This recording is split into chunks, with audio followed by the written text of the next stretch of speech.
Council পরীক্ষার 2013 সাল থেকে 2025 সাল পর্যন্ত 800+ প্রশ্ন। বার কাউন্সিল পরীক্ষার প্রশ্ন ও সমাধান 2025।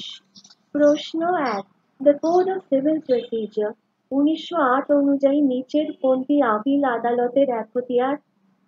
উত্তর 1, মামলা চূড়ান্তভাবে নিষ্পত্তি করা। 2, অধিকতর সাক্ষ্য গ্রহণ করা। 3, ইস্যু গঠন ও বিচারের জন্য প্রেরণ করা।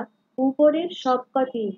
প্রশ্ন 2, স্থাবর সম্পত্তি নিলাম বিক্রিতে ক্রেতা হিসাবে ঘোষণার অব্যবহিত পরেই ক্রেতাকে ক্রয়মূল্যের টাকা জমা দিতে হবে।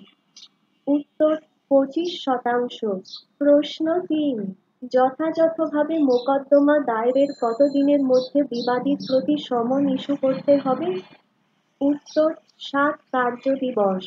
প্রশ্ন 4, 30 ধারানুযায়ী সমন পেয়েও সাক্ষ্য দিতে না এলে সাক্ষীকে সর্বোচ্চ কত টাকা জরিমানা করা যায়? উত্তর অনধিক 500 টাকা।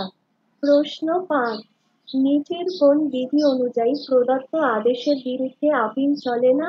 উত্তর আদেশ 9 বিধি 3। প্রশ্ন 6, ডিগ্রি প্রদানকারী আদালত